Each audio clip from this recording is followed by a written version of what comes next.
विमल पोलो सोबा केसरी, हर पल मनाओ केसरी त्योहार। लेकिन शुरुआत ऋषिकेश से हम करेंगे। ऋषिकेश, कल बिहार बंद बुलाया गया, लेकिन इस बंद को जहां आरजेडी कांग्रेस सुपर फ्लॉप बता रहे हैं, वहीं बिहार बंद के दौरान गुंडागर्दी की जो तस्वीरें सामने आई हैं उसको लेकर बीजेपी के कार्यकर्ताओं पर सवाल उठ रहे हैं और सवाल प्रदेश की सरकार पर भी उठ रहे हैं। प्रदेश में एनडीए की सरकार, एनडीए की ही बड़ी राजनीतिक पार्टी ने बंद को बुलाया, लेकिन सरकार ने कोई छुट्टी घोषित नहीं करी। अगर छुट्टी घोषित कर देते तो शायद इतनी फजीहत बीजेपी की नहीं हुई होती या बीजेपी के कार्यकर्ताओं की कि कैसे वो महिलाओं से ही बदसलूकी कर रहे हैं, बुजुर्गों के साथ बदतमीजी कर रहे हैं और एम्बुलेंस को रोका जा रहा है। ये सिर्फ बिहार बंद का मामला नहीं है, बल्कि बिहार एनडीए के भीतर ऐसे कई सारे राजनीतिक मामले हैं जो अब धीरे धीरे समय पर सामने आ रहे हैं। दरअसल देखिए, बिहार बंद को लेकर जो आरोप और प्रत्यारोप कहे जा रहे हैं कि ये सुपर फ्लॉप रहा, ये जिस तरीके से मां के जरिए सियासत की गई उसमें बहुत ज़्यादा आम लोगों का साथ नहीं मिला। लेकिन इससे कहीं आगे अब चूंकि चुनाव है तो एनडीए के भीतर सब कुछ ठीक नहीं है, ऑल इज वेल नहीं है, ये भी बातें सामने निकल कर आ रही है।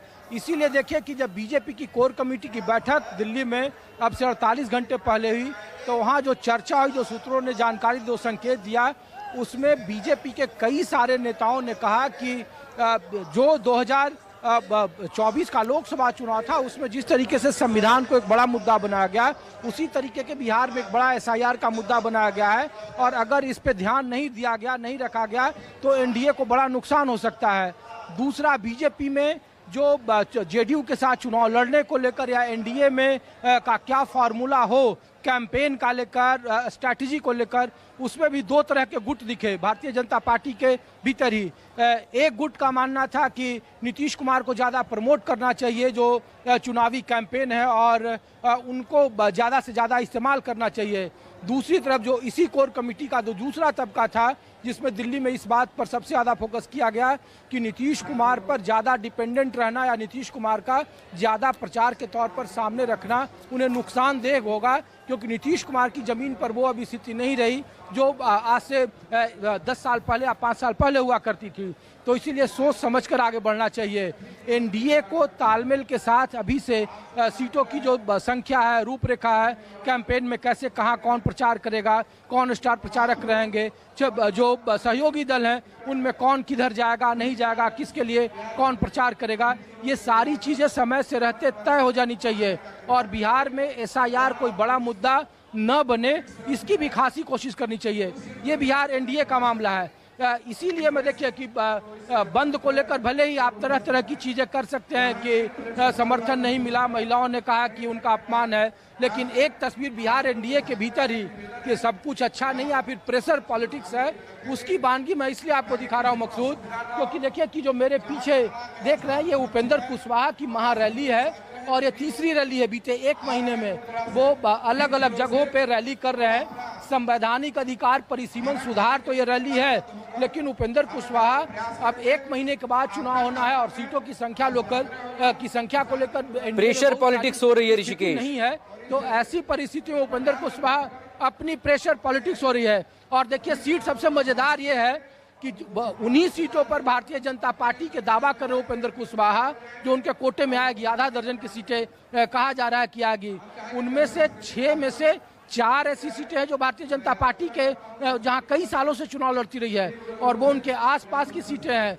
दिनारा जहां से बीजेपी चुनाव जीतती रही है, जो डेहरी ऑन सोन है, डेहरी, उस पर वो दावा कर रहे हैं। गोह जो उनके जो अपने काराकाट लोकसभा सीट है उसमें 3 सीटों पर दावा कर रहे हैं, 6 में से। सीतामढ़ी में 1 सीट दावा कर रहे हैं और ये वो ज़्यादातर सीटें भारतीय जनता पार्टी के कोटे में रही है जहां भारतीय जनता पार्टी ने 3 या 4 बार से चुनाव लड़ा है। और वो सीटें भारतीय जनता पार्टी की अपनी जीती हुई पूर्ववर्ती सीटें या जो सीटें जो रनर सीटें रही है वो अपने सहयोगी को देगी नहीं देगी, ये सबसे बड़ा सवाल है और ये बात उपेंद्र कुशवाहा जानते हैं।